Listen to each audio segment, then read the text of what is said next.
Welcome indeed. Music Scene Investigation is on the air. Rich Wildman here. Glad you're with us today. We started out our broadcast day using a different delivery service. So I just want to let you know we're trying something new out today. If you're watching us live, thanks for being with us. I see a number of people in the chat room have joined us. A number of other people out on Twitter have joined us as well. We are broadcasting live from a new venue, which is called Vaughn TV, believe it or not. And we've moved away from Justin TV for a reason. Apparently, our video quality had some issues. And hopefully, by utilizing a new video service and working and tweaking things out a little bit, we've made some progress there. At least I hope we have. And we'll find out from the guys on the panel, Ian and Tommy, because they are monitoring things as we go along. And we'll watch the chat room as well to see what everybody has to say about what they're seeing. But we are broadcasting, of course, on MSI Radio as well, live. So if you're unable to join us for the video, you can at least listen to it on air in the audio form. Now, on Music Scene Investigation, every week we'll take and place 3 songs from independent artists from around the world in front of our panelists. And our panelists will take and review those songs without the benefit of knowing the name of the artist, the name of the song, the genre of the song, or anything about it. They'll hear the song one time, and then they'll offer their spot review on it. Normally, these reviews are technical in nature, basically talking about production and whatever they want to talk about, but it usually winds up being technical. And we'll find out how everything goes today as we put 3 new songs in front of the panel, of course. And by the end of the show, I certainly hope they will have come to a conclusion and a decision on a song of the week. So without further ado, let's meet our panelists today. Let's start in New York City because Tom is the one who moved first on my monitors. So, Tommy, how you doing? Okay, just sliding around in the studio. I love these chairs with wheels. I used to love working on the large, very large format consoles, you know, hundreds of channels. And you just used to go from, you run tracks on channel 1 through whatever. Did you ever work on a Focusrite? Oh, yeah. Okay, I just wondered because I just watched a documentary on these Focusrite consoles. Oh, they were awesome. And they only made a few of them. Yeah, there were 10. Yeah. So you just get used to just sliding and just like waiting until you get to channel 96 from channel 1. It's like a short subway ride. Yeah, I was going to say, these Focusrite consoles were huge, and it looked like you'd almost have to get a cab to go from one side to the other. I worked at Sony Studios in New York before they closed down, and they had like 178 channel SSL. Wow. The thing, it was like something you would see used for film, where there's usually 3 engineers all doing their different whatever. And it was a large mix. It was like 60, 70 channels. And you just, it was in a semicircle. And you try to adjust something, and then you got to roll back to the sweet spot. So it was exercise as well as entertaining. All right. Well, it sounds fascinating to me, and of course, I like watching documentaries like that. I think you ought to make one, Tommy. I'm going to seriously not consider that. All right. Well, at least you're honest about it. I appreciate it. Thanks, Tommy. Thank you, Over Rich. in London, England, it's our good friend, Mr. Ian Husbands. Ian, you ever work on a Focusrite? No. All right, well, fine, whatever. I've never really worked on desks. I've worked with engineers on desks. That sounds rude. Wasn't that way. They were playing with the knobs. No. That sounds even worse. I'm not really. Who was on the desk? You or the engineer? I can't say. It's top secret. Ian, didn't you usually wind up under the desk? There is that as well, but sometimes you got to take one for the team to get cheap studio time. That's what I'm going to say. I am not going there. Ian, how are things in London today? I know it's warm over there. Do you know what? It's been a lovely day. It's been the hottest day of the year, as the news keeps telling us, which isn't surprising, seeing as the rest of the year we've had basically a global deluge in England alone. So, yeah, the sun's been out and the ground is still sodden. But it was hot, and we had a chance to take the kids out this weekend and go to the park and swim in and stuff like that. But what I really, really love about this country is that the first moment the sun comes out, everyone casts aside their winter wardrobe and pulls on the summer wardrobe, which they haven't worn in a while, and they've put on a few pounds over Christmas, and it really doesn't fit properly anymore. And people are walking around in sandals and shorts and vest tops when it really isn't that warm. Well, I guess it's just spring fever people have, and they go out and discard all their clothes and run around like fools. Exactly. I mean, it's not like we're near Stonehenge or anything. That's what you do at Stonehenge, isn't it? That's what I would do at Stonehenge. I don't know about anybody else, but sure, why not? You'd probably get arrested for that because you're not actually allowed to the stones anymore. Yeah, well, that's the way it goes. And by the way, those funny sounds that people were hearing are from, there's one right there, are from our guest panelist. And our guest panelist who joins us today. Is a dog. Yeah, no, is Lassie and Rin Tin Tin. No, our guest panelist is our artist of the year, Mr. Jimmy Mowery. Jimmy, welcome to MSI. Glad you're with us. Yeah, thank you guys for having me today. Now, why don't you tell everybody about the funny sounds that we heard that were mentioned in the chat room? Before we talk about you and your music, I want to clear it up with them. I've got a dog. His name's Motley, like Motley Crue. And he's back here. He's barking at the other dogs in the backyard. So your dog even has fans. That's what you're telling us. Yeah, we have a connected yard with our neighbors, and they have their dogs out right now. And he's just mad he's not out there right now. Now, I got to tell you, we got a joker in the chat room named Pinky. His real name is Tom, and that gives you kind of an idea since you already met our Tom. Mm-hmm. He says, now what did Motley say? Is Timmy fallen in the well and can't get out again? No, I don't think anything's on fire. I don't think anybody's in a well. I think he's just mad he's not out there playing. Well, that explains it. Now, Jimmy, first of all, I want to take the opportunity and congratulate you on the Artist of the Year award here at Music Scene Investigation. It was kind of an up and down roller coaster for you, but you finally pulled through and took the award home with you. How you feel? And I was really excited because I've done a million different, talent shows and whatever, you name it, my whole life. And I've never won a first place music award for anything. So I was jumping up and down, running all around the house. I was pretty excited about it. Well, I'm glad you were. And I tell you, I got to be honest. When the video awards, the voting opened, we were just inundated and overwhelmed with votes. I know that you and I have talked a little bit about this offline. There was a little bit of controversy in the votes. I think overzealous fans out there. I know that you have a huge number of fans out there who just love you to bits, for lack of a better word or phrase, because they were voting fanatics for you. Yeah, I just have, I guess, just some good friends and family members that really stick up for me and really wanted to see me win the thing. So they just sat at work all day and clicked the mouse. Yeah, they did dirty work.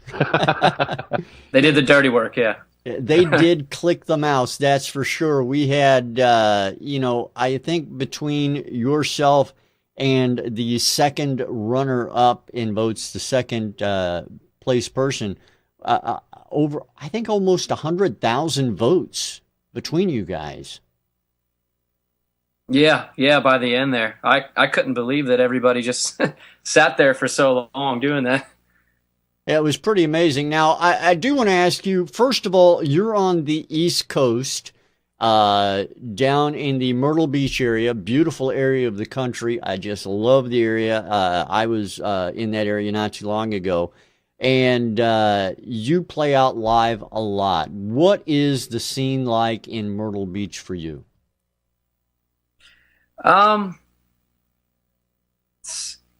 It's a lot bigger as far as playing covers because it's a tourist town. I grew up in Central PA, where there was a lot better all ages music scene that I grew up playing in, and that was all about, you know, having 5 or 6 bands on the show in a church basement playing all original songs, as compared to here now, where there's not really much of an all ages original scene. It's all, you know, it's really big on covers because, you know, people just come here to go to the beach and drink and vacation and see, you know, bands play songs they know. So, but it pays well. There is that. That's a good thing. Now, how'd you get your start in music? What made you want to take this up as a job, as a gig that you do? What's your motivation in this? What got you going?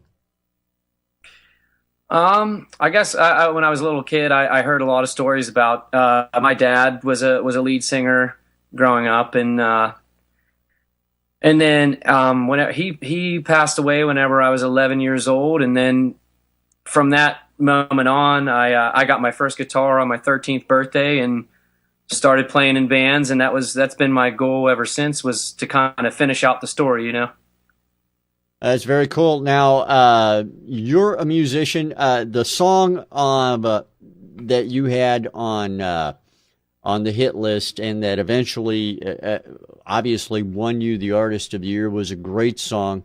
How long have you been putting together music? How long have you been doing what you're doing? Like I said, I started guitar when I was 13. Started writing and singing, I think, when I was about 15. So about 10 or 11 years now, as far as writing music and everything.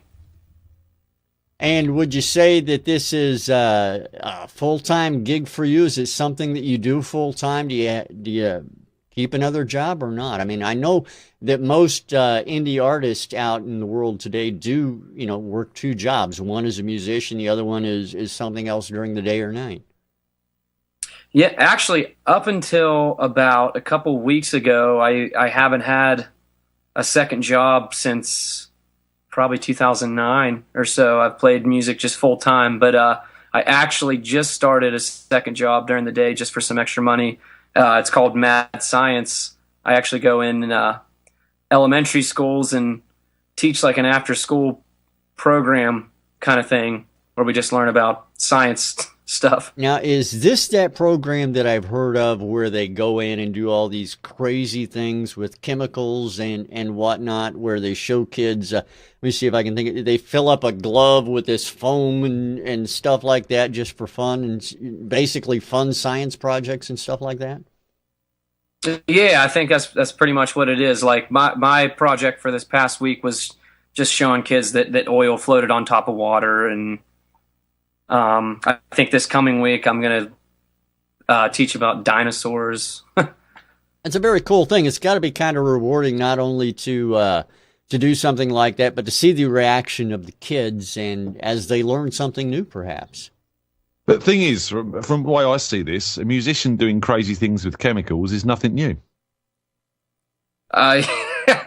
Different kinds of chemicals. Oh, right. Sorry. Got confused. Don't let Ian throw you off there. He does that to everybody. Now, I want to ask you then, since the win as the Artist of the Year, what have you got going on? I know that you've been busy playing live shows there in Myrtle Beach and in the area there. What have you got coming up? What is in plans for you as the year progresses? I recorded a new EP back in like September. I'm just waiting on the final mixes. I've got some mixes of a few songs back so far that I'm really excited about. And I think that's about it for right now. I mean, I've got ton of shows lined up for the rest of the year, but just really excited about putting out some new music. So, any when do you expect for your EP to be released? Do you have a date on that yet? I set a date actually the day after Christmas. I was going to release it, and it just didn't happen. I actually made myself look like an idiot. I set up a CD release party back in my hometown, which is Altoona, PA. It's around Penn State. Set up the CD release party, and then the songs ended up not being ready. So I had a CD release party with no CD. But I'm sure everybody had a good time nonetheless. Oh yeah, yeah. When you put a bunch of 20-some-year-olds in a giant bar, everybody's going to have fun regardless. So. Of course. Now, do you tour outside the area? Are you predominantly in the Myrtle Beach area? Where can people go to see you? Do they have an opportunity? For example, I'm in Central Illinois. Tommy's in New York. Ian's in London. Do you get around that far out and about? I haven't in a while. I would like to. I was with a band for about 5 years called Like a Movie. As soon as I graduated high school, we were on tour from Pennsylvania to LA and back, and did that for about 5 years. We're signed to a small label, and things didn't work out with the label. And since then, I haven't really got to do much touring. I actually booked my own tour back in 2010 in my little Nissan Sentra, and I went from like Pennsylvania down to Texas and back all by myself, and it was definitely an interesting experience trying to book my own tour and not having anybody to come along with me. I can imagine. Now, I guess that's a question that begs to be answered. As you're touring alone, I'm sure you've gone through a lot of the trials and tribulations as an independent artist. Can you describe, maybe to somebody out there who's thinking about becoming an artist and wants to be an indie artist, some of the trials and tribulations you've been through? I mean, a lot of people think, it's easy. I'll be a rock star, no problem. What advice do you got for these guys?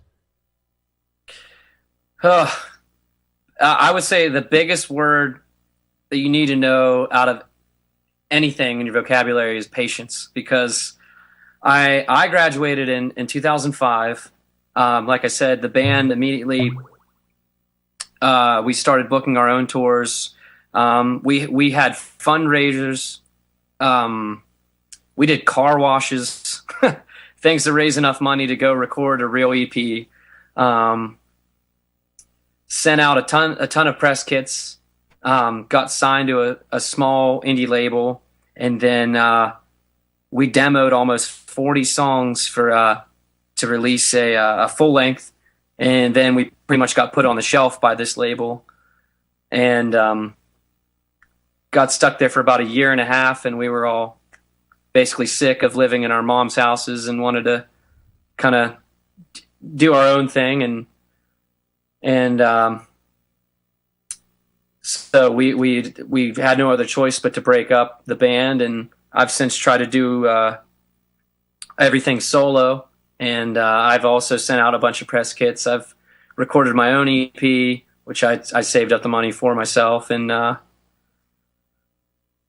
I've tried out for American Idol once. I've tried out for The Voice 3 times. I've tried out for X Factor twice, Mm-hmm. and I've just tried out for America's Got Talent once. So I've been to seven different TV show tryouts for singing. You've been all across the board on that, yeah.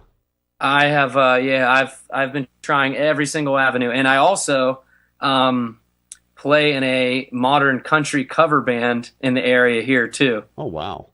Yeah, and I'm not even obviously you can hear me. I'm not from the South, so. Now I know, we've talked with a lot of artists over the years, and one of the things that amazes me is how many bands a lot of these artists, including yourself, are in.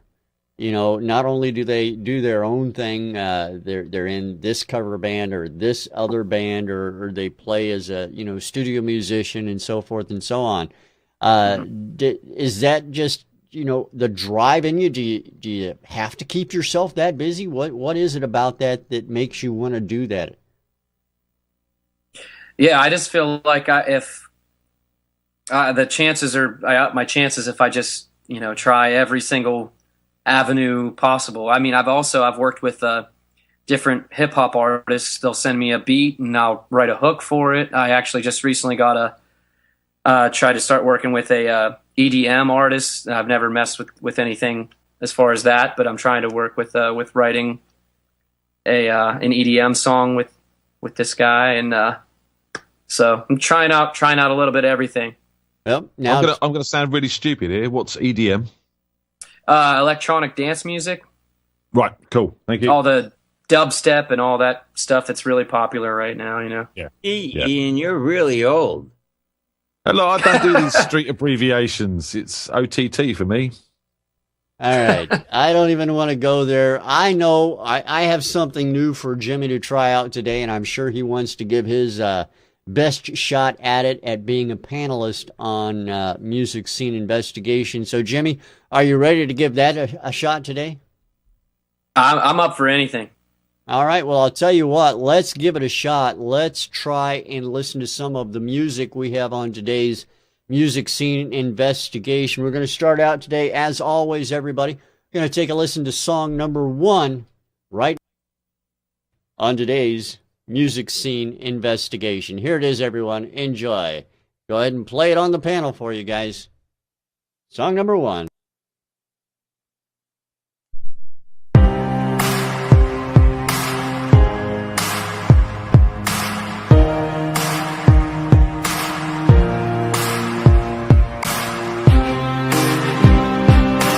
Three. 13. Yup.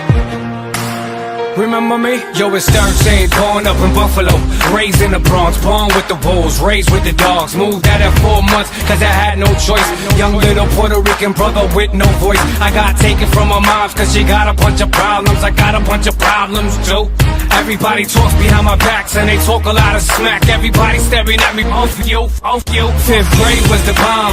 I remember everything so clearly. I remember my first prime. Yo, mom, I was never mad at you. I was only mad at myself. My father is the reason for the cause. Remember me, father, you called me when I was 10. Drunk as fuck, you said you called me back, but you never called me again. What the fuck? Who the fuck are you to think that you can fuck with me? I fuck with you and take a family and turn them burgundy. Remember me, cause I surely remember you. Remembering everything that you motherfuckers put me through. They fake, dog, everybody's fake, Paul. Everybody, let me tell you something right now. Yo, I know. Remember me, cause I surely remember you. Remembering everything that you motherfuckers put me through. They fake, dog, everybody's fake, Paul. Everybody, let me tell you something right now. Yo, I know.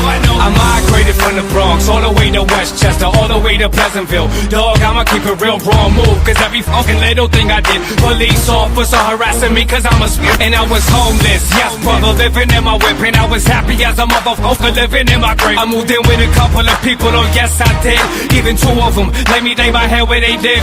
Beautiful town, everybody looking around. They like, who the heck is Puerto Rican stomping my ground? And I never knew they were mad at me. Everybody in my circle backstabbing me like they graduated academies. Now what's with this anatomy? I know what you want to poke, you want me to get angry, so I catch assault and battery. Your Majesty, I know you really wanna marry me. Reverse psychology, look at me charging up your battery. Remember me, cause I surely remember you. Remembering everything that you motherfuckers put me through. They fake, dog, everybody's fake, Paul. Everybody, let me tell you something right now. Yo, I know. Remember me, cause I surely remember you. Remembering everything that you motherfuckers put me through. They fake, dog, everybody's fake, Paul. Everybody, let me tell you something right now. Yo, I know. Schizophrenia mixed up with bipolarism got me flipping every millisecond, thinking something different. Look at me, I don't wanna look at you. Son, there's people in my family that's playing Capico. I'ma play it as I go. Remember me, cause I surely remember you. Remembering everything that you motherfuckers put me through. They fake, dog, everybody's fake, Paul. Everybody, let me tell you something right now. Yo, I know. Remember me, cause I surely remember you. Remembering everything that you motherfuckers put me through. They fake, dog, everybody's fake, Paul. Everybody, let me tell you something right now. Yo, I know.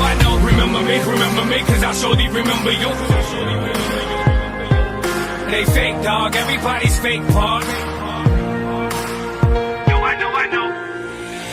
Remember me, cause I surely remember you. Remembering everything that you motherfuckers put me through. They fake, dog, everybody's fake part. Everybody, let me tell you something right now. Yo, I know. Remember me, cause I surely remember you. Remembering everything that you motherfuckers put me through. They fake, dog, everybody's fake part. Everybody, let me tell you something right now. Yo, I know.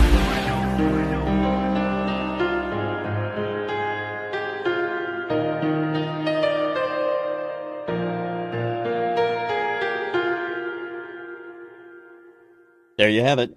Track number 1 on today's music scene investigation. We're going to go over to the guys and find out what they thought. We'll start this round with Ian. So, Ian, your take on track number 1, please. Okay, strong. It's a strong track. Production was quite slick. Mix was quite slick. The rapping was tight. I just couldn't get over how much like Eminem it sounded. And, you know, that's not always a good thing, because if Eminem was doing this track, it would probably be a hit. But anyone who hears this, and a few people have said it in the chat room as well, you know, it's Eminem-style lyrics and performance, which it is.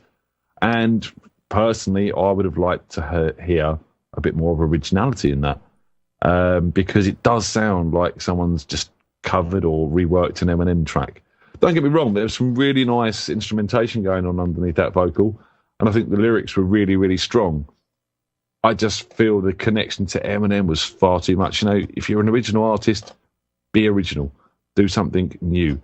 Mix it up a little bit. It doesn't have to be bang on like your favourite artist that you're trying to emulate, unless that is what you're being paid to do. But I doubt that's the case in this. You know, the dynamics were good. Everything was sounding great, except for that ending. What happened there? Sort of band stops, little piano bit, finish.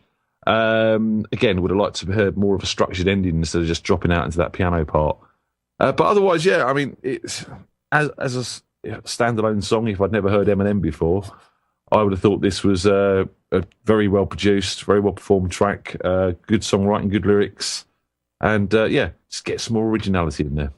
All right. Well, I thank you, Ian. I appreciate that. Over to Tom Chianti in New York City. Tommy, how about track number 1 to you? What do you think? Yeah, I have to agree with a lot of what Ian said. Is very, very strong Eminem influence from the style to the material. But, you know, it's an original track. It's very well produced. They didn't catch as much of the cuss words as I thought they could have. They didn't do as great a job on some as what they did on others. He said naughty words. Yeah, and you know, for me, I like hip hop that tends to use less of the swear words, but it's a personal preference, and it also depends upon how angry the artist is about whatever topic they're portraying or scenario. It was well mixed, little loud, little compression going on that here and there.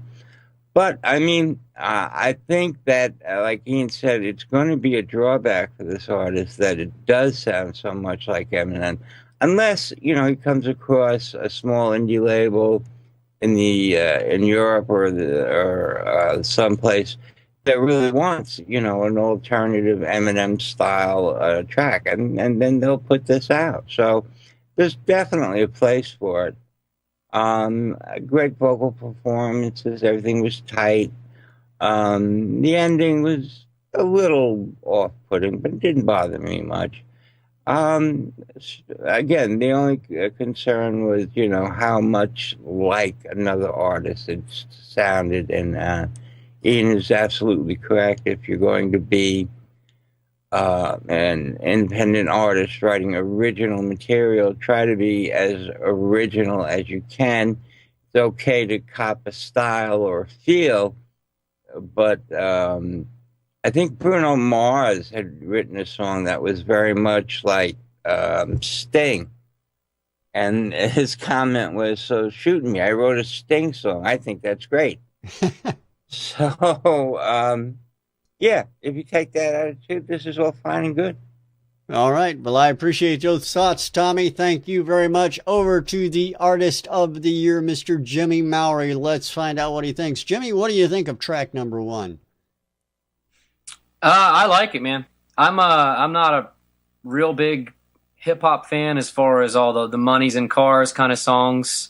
I like a lot of this stuff like this, like the Eminem style. It kind of reminds me. I don't know if you guys have heard of Hollywood Undead. They're a lot more vulgar and a lot more party rap music, but it's also a lot more real lyrics, kind of like this guy's doing. But I like this kind of hip hop. Also, with I like that it has guitars and real instruments in it and such. All right, very cool. I appreciate that. Thank you, Jimmy. Now, before we go to our second song, I want to introduce the first track to you. The name of track number 1 is called Remember Me, and that is by a gentleman who uses the moniker 13. So we appreciate their sending that track in to us. Again, it's called Remember Me, and you can hear stuff like that on MSI every Sunday, 4 p.m. It's live at musicsceneinvestigation.com. You can hear it both audio, and of course, if you want to see our lovely faces, you can also tune in on video. Now, we have a couple of more songs before we finish up the broadcast today, so I want to get right to track number 2 now. So, gentlemen, I want you to go ahead and give a listen to track number 2 on today's Music Scene Investigation. Here it is, everyone. This is track number 2. Enjoy.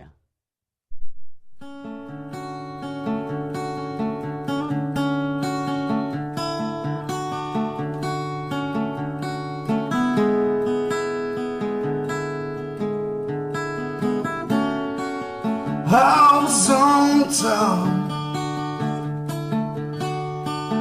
but now I'm not. A joke between the devil and God.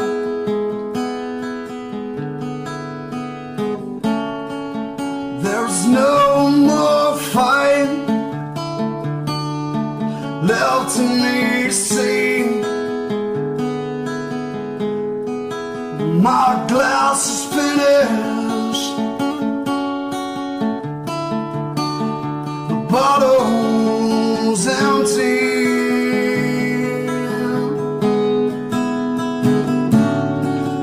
I know when it's over, when I've had enough. When I gave my all, life can be tough. Here's a toast to you. The whiskey's on me, but it's time to go. The bottle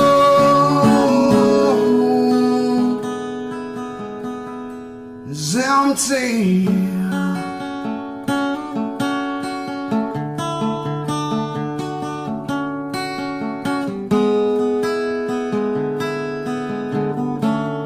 My glass is not been full in a while. I only frown, I never smile. I tried to be the best I could be, but it's over now. The bottle is empty. I know when it's over, when I've had enough. When I gave my all, life can be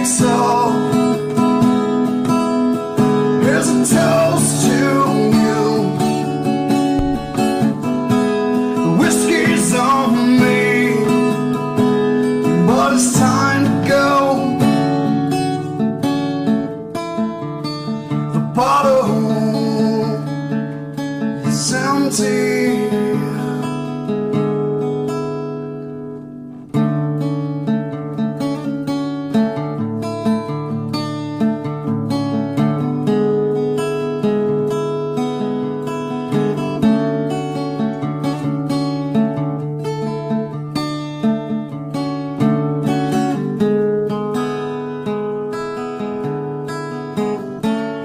Didn't want to leave, I wanted to stay. But sometimes in life, got to pay. My world was falling apart all around me. And how can I be free when the bottle's empty? I know when it's over, when I've had enough, when I gave my all. I can be told, here's a toast to you. The whiskey's on me, but it's time to go. The bottle is empty. There he is. Number 2 on Music Scene Investigation. Let's find out from Tommy what he thinks of this track. Tommy, number 2, over to you, buddy. Okay. Very strong lyrics. Guy's got a really good voice. Ian, I think, said it sounded like a live self-recorded take through a personal DAW. The guitar playing could have been a lot cleaner. The guitar was clear. Unfortunately, the vocals were not. So, and then the guy, I really liked his voice, the roughness of it. And there's a lot of chat up going in the chat room, which shows a lot of people are interested in paying attention, which is very cool because this is a good song. Definitely, though, a demo because there is wide open room for production. Even using simple piano, keyboards, whatnot. It's a little long. It went over our 5 minutes. True. But that's okay. I think a shortened version of it, done with, get this song to a producer who can really whip this into, a heavier shape with guitars and drums and stuff, or whichever way. Actually, it's in such a basic form, which is a good thing for a producer, that it's wide open to interpretation. So it's a great start, great voice. Guitar playing is tough to get in one take live, especially when you're doing finger picking chords combined. So there were a little slurs and misnotes, but like someone said in the chat, hey, it's human. This is true. I think, though, that this should be shopped to a producer or maybe redone with a band if the guy could get, members to get behind his music. And given a full out production, and it will amp it up 100 times, and it's just an excellent start. All right. Well, I appreciate that, Tommy. Thank you. Now let's go over to Mr. Jimmy Mowery and find out what he thought. Jimmy, what is your take on track number 2? Yeah, like he said, I would love to hear it fully produced. I think it's a good song, like maybe like Outside from Stained. I mean, that song sounded great the way it was. As far as fully produced and everything, just an acoustic and vocals, and like he also said, maybe trim down a little bit, because when songs get into the 5.5 minute range, I mean, it's a bit much. I mean, I know for me, I mean, my attention span doesn't really last much longer than 4 minutes as far as music goes. But yeah, I like the feel of the song and everything. It's got that good alternative rock sound, like you said, like Stained, or like what are some other bands in that genre? Like I'm trying to think of who else off the top of my head. That's okay. Yeah, a lot of those bands are water under the bridge. Yeah, but it's a good alternative rock sound. Good, like, grit to the voice and everything, and that's about it. Yeah, I would love to hear it actually really produced, because it sounds like a solid demo, like a skeleton of the song. So, all right. Well, I appreciate it, Jimmy. Thank you very much as well. Now let's go over to Ian and get his thoughts. Ian, what is your take on number 2? Again, yeah, obviously a live recording. Someone sat there with a guitar and singing, which is cool. Vocals were clipping, too much room sound across the board. Like the sound of the acoustic, but obviously there were some discrepancies in the playing. And, you know, it annoys me a little bit, because this guy can obviously play guitar. So I really think he should have taken the time to go back and get it corrected. You know, get it sounding as nice as you possibly can. You can sing, you can play guitar. Don't waste your time slamming these ideas down and sending them out. You know, work on it, get it right until you're happy with it, so it stands alone perfectly as an acoustic guitar track. Yeah, again, it's reminiscent of bands like Stained, Aaron Lewis. Love the guy. You know, go back to songs like Outside and Epiphany, off the Break the Cycle album, and, you know, have a listen to production ideas. You know, get a band behind this. Don't try and do it on your own in the studio. Get a band of people who are into the same sort of music, and it'll work. There's a good song here. There's some strong lyrics. Yeah, it's too long. Could do with being cut down to more of a sort of radio edit, 3.5, 4 minutes. And, you know, it would have liked some sort of instrumental break would be nice somewhere along the line as well. Some lead guitar, or just, you know, something to change the dynamic a little bit. But obviously, you know, it's so open to interpretation at the moment. You could take this anywhere, really. But, you know, definitely it needs that post-grunge sound to it, those big distorted drop-tuned guitars and stuff like that. So, yeah, do it. It's going to be a great song when it's finished. All right. Well, I appreciate that, Ian. Thank you very much. The name of this track, for everybody's information, is obviously called The Bottle is Empty, and I hate it when that happens. That is John Sullivan and his track, The Bottle is Empty. It certainly isn't. No, Ian's is not empty, but no, just started this one. John's apparently was.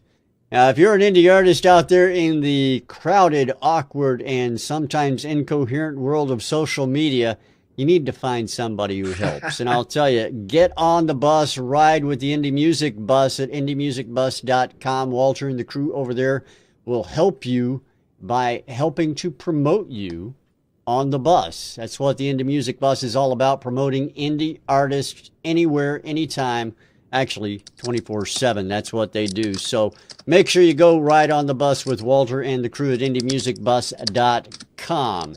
I had to say that because not many people know, guys, that Walter actually sat down with us the other day, and we did a nice little interview with Walter. Very nice guy. Very nice guy.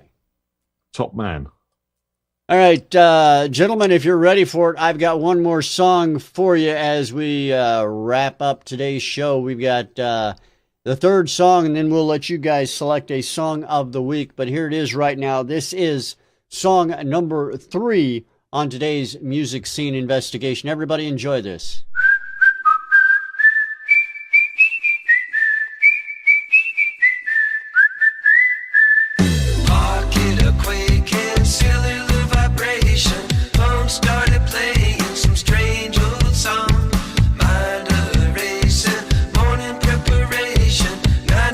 Slaving for the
Find a drum and beat it, whistle and hum. That is track number 3 on today's music scene investigation. Let's go and find out what the panel thought of this one. We're going to start with our artist of the year, Mr. Jimmy Mowery first. Jimmy, your take on track number 3. That's probably one of the happiest songs I've ever heard in my life. The whole time I was just kind of going like this. I don't know. The only group I could think of to relate it to at all, and this might not even be right, but Cake. Mm-hmm. I'm not even sure how to give an opinion on this one. I just kind of thought not really my style, but I mean to each their own as far as music goes, or really anything. But oh, phone's ringing. Yeah. That's Tommy's phone, and he does that every once in a while. Any other thoughts on that one, Jimmy? Oh, man. Like I said, I'm not really sure what to say about it. All right, fair enough. All right, well, I appreciate your thoughts on it, though. Let's go over to Ian and get his squeaky chair's thoughts on the music you just heard. Ian, what about song number 3? I should have asked your chair. I knew that. You asked the chair. Okay. Yeah, it was happy. That's a good start, isn't it? We like some happy music now and again. I find happy songs really difficult to write. Maybe that's just because I'm a cynical, depressed person. But, they generally are difficult to write happy songs. And, it's had a nice head-bouncing sort of vibe to it. Lyrically, there was a hook. It did sound a little bit cliche, I have to say. Then again, happy songs generally do. And, there was a melody there was a hooky melody, there was dynamic between the verse and the chorus. The mix was out of place. I mean, that whistle at the start was far too loud. And then the music came in and it sounded like everything was being quite heavily compressed. And then the outro came, and then the guy singing on the outro with the whistle behind him came up really loud again. So I think there's a mastering issue there. It's been really compressed on the main parts of the song. The drums sounded like they were something like Easy Drummer or something like that hasn't really been layered or mixed very, very well. I mean, the performance or the programming wasn't so bad, but the sounds did sound a bit out of the can. And there was a lot of other stuff going on. It really, I think, is an overcompression issue on all of this. I did like the vocalist.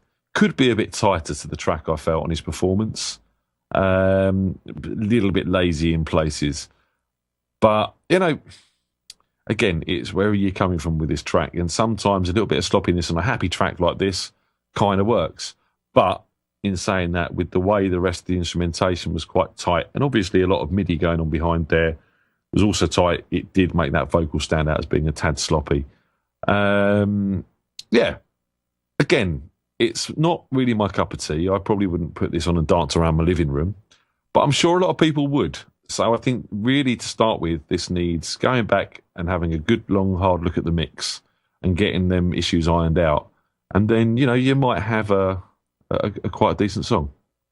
All right, Ian, I appreciate that. Thank you. And finally over to Tommy. Tom, track number 3, what do you think? Well, I'm going to pull out my guilty pleasures card. I like this. There are some mix issues. The vocal performance, I think, could have been a little stronger, or at least tendered with a little bit more care. It's very hooky. If the whistles are sampled, I'm not half as impressed as if they actually recorded them. It's extremely hard to record whistles, as you can imagine. It's all air, But, it kept evolving. That's what I really liked about it. The synth sounds changed. There was filtering. It was like Ian said, there was a lot of MIDI going on, but a lot of thought into the production of the sonic palette. Which does make for a hard mix. So he may want to, if it was self-mixed, take some extra time, take it apart and look at what's what, listen at low levels, get the balances a little bit better, work on the compression, as Ian said. But despite all of that, I really enjoyed the way it, like I said, kept evolving. It kept my attention. It wasn't like cut and paste, And a lot of these commercial, and I mean like TV ad commercial sounding pop tunes are, very short, very sweet, but just cut paste edits. I could see this definitely as a gum commercial, clothes commercial, whatever. Redone, of course, remixed. And, children's music, absolutely. So there's plenty of market for this, and I just think a tender look with someone who knows what they're doing and tender caretaking to the mix. This will be a very strong, commercially viable, across-market song. So I liked it. All right, Tommy, I appreciate that. Thank you very much. Now I want to take and introduce that song to everybody. That song is called Lost in the Music, and that's by Smiley Mikey. Smiley Mikey, who happens to be in our chat room, we thank you for sending that track into Music Scene Investigation. Again, I want to remind everybody, if you're a fan of indie music, of course, every Sunday you can come here and hear new indie music from artists you may have never heard of before. If you're an artist, submit your music to Music Scene Investigation. You'll get some information and reviews about your music that you can use. Information you might be able to use to make your music better, or at least you'll hear an unbiased opinion of that music from our panel. That's for certain. Now, gentlemen on the panel, of course, your job is not done yet. We need your thoughts on the song of the week. But before we do that, I want to remind everybody, we'd also like your thoughts on the song of the week. You can fill out your witness statement. Let us know what you think. Go to musicsceneinvestigation.com/witness. Tell us your thoughts. You can pick from the 3 songs there and let us know what you think as well. Gentlemen, you're going to make a decision on a song of the week today out of the 3 you heard. I'll let you discuss it amongst yourselves and make your decision, of course, which can be based on anything at all. So go ahead. Well, based on the relative position of the sun versus the axis of the earth. Shut up, Tommy. How long have you been wanting to say that, Rich? Oh, you have no idea. No, go ahead, please. Your decision on any, discuss it amongst yourselves, argue, try and change each other's mind, whatever you'd like. You see, I'm in 3 places, really. Song number 3 was happy and upbeat, and it's kind of like, it's probably going to stay with me, that little hook, for a while. But song number 2, I felt the songwriting and the guy's performance in general, despite the mix and the lack of production issues, I think the song was really strong. And obviously, as an overall finished package, you're looking at number 1. But I had the issue that it sounded like Eminem to a T. So I'm kind of in 3 places. So I'll wait until see what you gentlemen have to say. Mikey, you want to give a rundown? I mean, Jimmy. Yeah, I'm completely pop, rock, radio minded. So my first thought is honestly number 1, at least for me. Like I said, I'm not a huge hip hop fan. I don't listen to it much, but I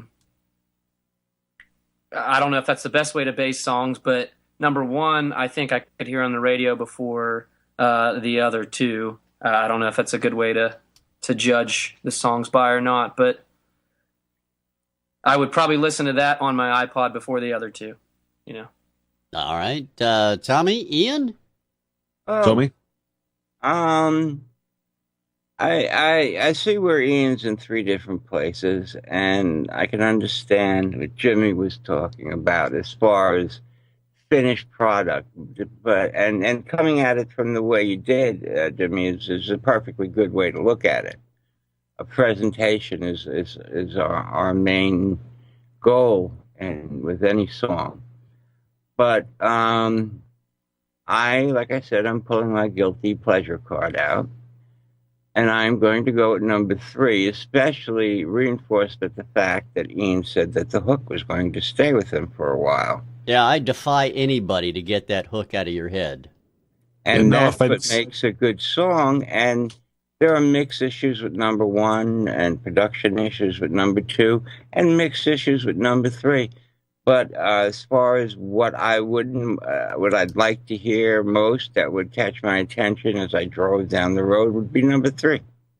All right. And Ian, split decision so far between Remember Me and Lost in the Music. Well, I'm going to say, Smiley Mikey, I know you're listening. I'm going to hate you later. I really am. And I mean that in a good way, because I'm going to have the hook of your song buzzing around my head for days now, I'm certain. But I'm going to have to go with song number 1. It is the best presented. It is the most finished article we've heard here today. And I think, you put an artist like Eminem on that, and it's going to be a hit. So, number 1 for me. All right. Well, there you have it on a split vote. Song number 1, Remember Me by 13 is our song of the week. I want to take the opportunity to thank everybody in the chat room and who stopped by today from Vaughn TV, as well as our regulars for staying with us. Also like to take and thank you, Jimmy, Artist of the Year for Music Scene Investigation. Great job, man. I tell you, you can actually go to the beach now. Is it warm enough to go to the beach down there? Yeah, honestly, we were just on the beach earlier today, right before we got here. That's why I still have my tank top on. I still have swimming trunks on right now. Dude, you suck. You suck. Where's the surfboard, man? I need one. I have a skateboard in the garage, but I need to learn how to surf still. I've lived here for almost 3 years, and I need to get it together as far as that. Well, I'll tell you what, man. Thanks for coming in off the beach and spending some time with us this afternoon and listening to some of this music with us. We really appreciate it. Yeah, anytime, guys. I mean, my Sundays are for the most part always off. So if you ever have a spot open again, I'd love to sit here with you again. Well, definitely keep it in mind. I appreciate it, Jimmy, and congratulations once again on Artist of the Year, my friend. You deserved it. Thank you guys so much. I really appreciate it. Yeah, congratulations, well man. Done. Thanks, guys. All right, we want to thank again everybody for joining us. We'll be here again next Sunday at same time, 4 p.m. Eastern time. Is that still going to be an hour earlier for you, Ian, than what it normally is next week? Yeah, we don't go back until we don't go forward until about the 30th of March. All right, so it's going to be for about 3 weeks now. Yeah, it's going to be the 4 p.m. Eastern Time, 8 p.m. GMT, and we look forward to you joining us again next week. Of course, this Wednesday, you want to make sure you're here when we have the hit list competition. We take the artist of the Song of the Week selectees from last month, pit them against each other to find out who the hit list winner is. That's this Wednesday at, what time is it this Wednesday, Ian? I think it's 5:30. 5? I don't know. I have no clue what time it's going to be. Yeah, probably about 9:30 for me because you're an hour forward, so I'm totally lost. So 5:30. Why don't you just change your time in accordance with the proper Nah, we're not going to do that. 5:30 p.m. Eastern, 9:30 p.m. GMT is when that's going to be. Ian, who's going to be our guest next Sunday? Surprise. We have a surprise guest next Sunday. That generally means that Ian forgot. No, it means that I haven't actually managed to book him on for next week as yet, but don't worry, I will. All right, well, that's fine. Who knows? We may just bring Jimmy back off the beach. I mean, we'd hate to interrupt. Yeah. Yeah, beach going is where it's at. Thanks for being here, everyone. We'll see you next time right here on Music Scene Investigation. We're going to play out with Remember Me by 13. Thanks for being with us. Until next time, so long. Cheers, guys. Bye. Bye-bye. You guys, thank you.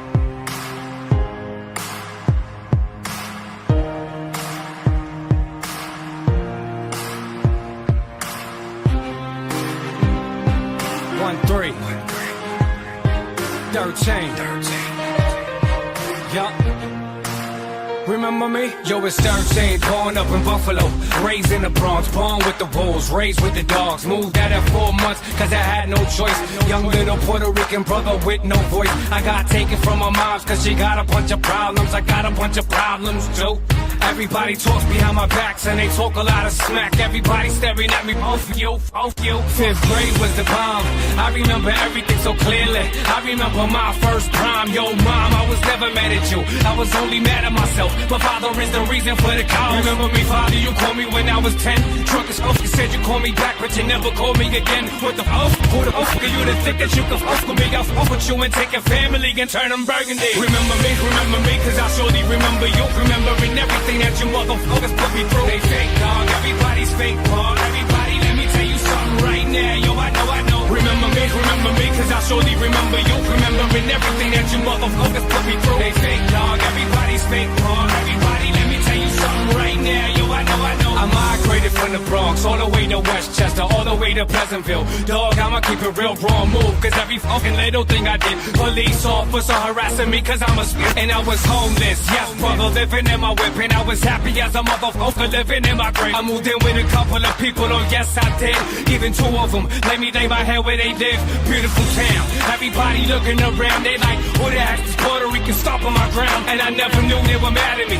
Everybody in my circle backstabbing me like they graduated academy. Now what's with this anatomy? I know what you up to poke, you want me to get angry, so I catch assault and battery. Your Majesty, I know you really wanna marry me. Reverse psychology, look at me charging up your battery. Remember me, cause I surely remember you. Remembering everything that you motherfuckers put me through. They fake, dog, everybody's fake, dog. Everybody, let me tell you something right now. Yo, I know. Remember me, cause I surely remember you. Remembering everything that you motherfuckers put me through. They fake, dog, everybody's fake, dog. Everybody, let me tell you something right now. Yo, I know. Schizophrenia mixed up with bipolarism. Got me flipping every millisecond, thinking something different. Look at me, I don't wanna look at you. Son, there's people in my family that's playing Capico. I'ma play it as I go. Remember me, cause I surely remember you. Remembering everything that you motherfuckers put me through. They fake, dog, everybody's fake, dog. Everybody, let me tell you something right now. Yo, I know. Remember me, cause I surely remember you. Remembering everything that you motherfuckers put me through. They fake, dog, everybody's fake, dog. Everybody, let me tell you something right now. Yo, I know.